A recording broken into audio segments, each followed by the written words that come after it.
not even in office yet. And the fact that we already have sponsors for all 10 of these bills, I think speaks volumes to the fact that there are other people who are just looking for leadership to follow in the direction of state sovereignty. So I hope you'll take a look at that. The website, again, is georgiafirst.org. There's a whole lot of information about other things there, too. Yes, sir? This is exciting. Are there other states who have candidates who are similarly inclined or doing things along the lines of what you're doing in Georgia? There certainly are. Our campaign has already been contacted by candidates for governor and state legislators in at least 4 other states that I know of. In fact, my campaign manager is supposed to be setting up a conference call with a candidate for governor in Oklahoma, I believe, early this next week, because they're interested in the legislation that we're introducing in the Georgia General Assembly. I genuinely believe that these 10 bills that we're rolling out with this state sovereignty legislation is going to be the model state sovereignty legislation across America for the next 12 months. I think it's going to make what's been done in Texas and Montana and Alaska look like they've just been playing around when you see these bills. Because unlike the bills out there, these are not just resolutions.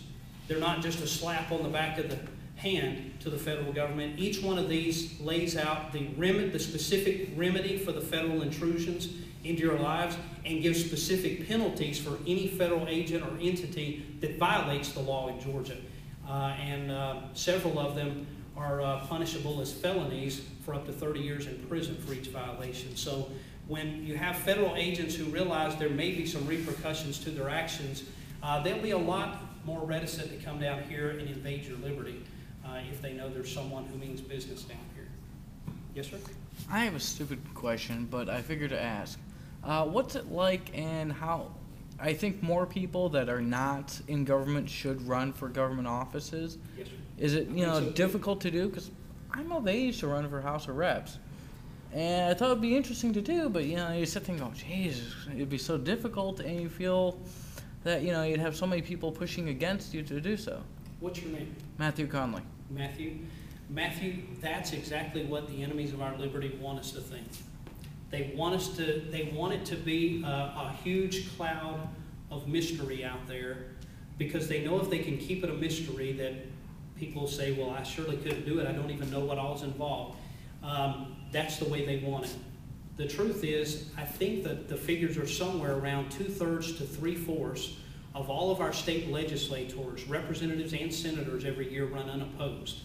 We've been giving people a free pass year after year after year simply because no one runs against them. Yeah, I could have done so in LA. Most people don't know who their state representative or their state senator is. Very true, very true. But there are some things you have to do. It is a lot of hard work. But when you think about what our founding fathers went through after 1776, it's a small price, I think, in comparison to what they paid. And really what it comes down to is whether we really want to see our liberties restored or not. I can tell you, just going to rallies, as exciting as those are, that ain't going to get it done. That's not going to get our liberties back. Signing online petitions might make you feel good, but it ain't going to get your liberties back. And delivering those petitions to President Obama isn't going to get our liberties back either.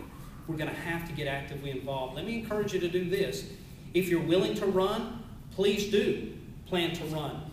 If you believe in the same principles we've talked about here, I can tell you that we would do whatever we could with our organization for the campaign here in this area to help you in your run.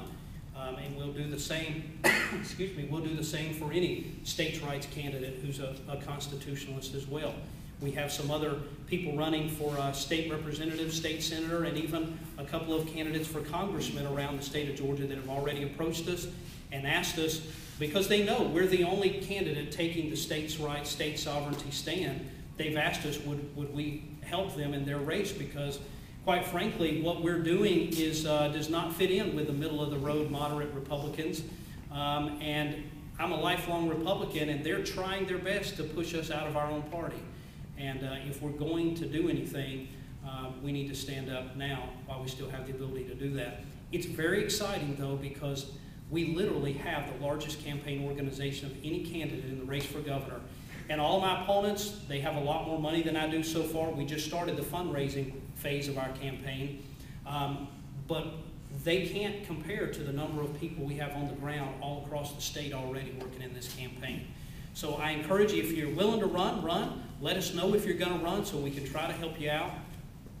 I can't guarantee you how many resources I can throw your way because we're working hard too. We definitely would do whatever we could to help you. If you don't feel that the Lord's called you to personally run, though, we desperately need you to get involved in this campaign if you believe in the things you've heard.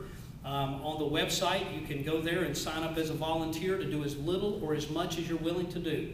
The website, again, is georgiafirst.org.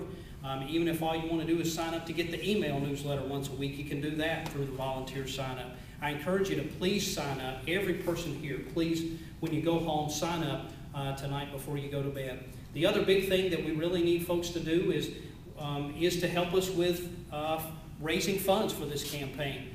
I'll be honest with you, I've spent my entire life as a Christian not talking about myself and not talking about money with people, but I want you to know that I understand, and I've come to understand even more over the last week, that as the candidate, it is my responsibility to stand up here before I walk out that door tonight and tell you, if you believe in the things you heard tonight, there's not going to be another candidate who's going to do those things that I said tonight. If you really believe that's the solution, before you leave here tonight, I need for you to make a financial contribution to the campaign. I don't know how much you can do, you know.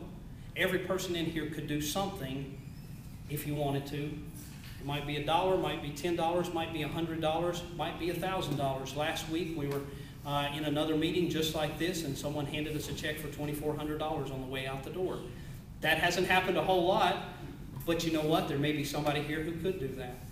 If not, maybe you could do 1,000, maybe you could do 100. Anything that you could do would be a help in the campaign. I'm going to do computer We have contribution envelopes. Could I see that one right there so I can just hold it up? These are what the contribution envelopes look like. They're on the table back there. We're required by law to have some of the basic contact information for you.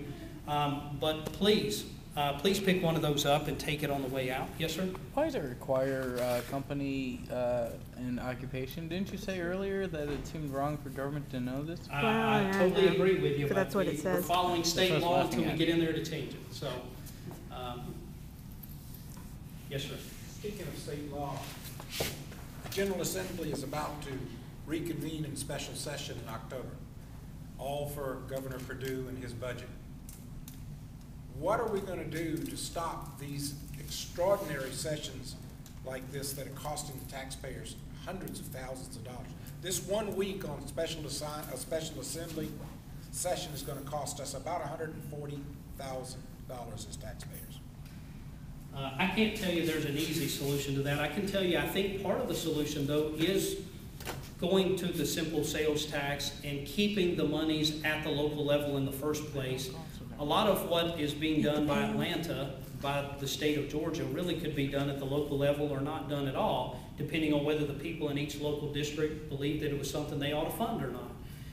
If we send the money to Atlanta, it's the same as sending money to Washington. Once they have money, they have the power. They're not going to voluntarily give it up. We've got to get back to being local government oriented. And by the way, that also means doing business locally whenever you can too. We ought to get back to the understanding that our local communities ought to be first and foremost in our minds, not what's going on in Washington or Atlanta, either one. I think that that's ultimately the answer. I can't tell you that I know the easy way to get there, but I think the sales tax would be a way to a vehicle to move us in that Isn't there a direction. state law that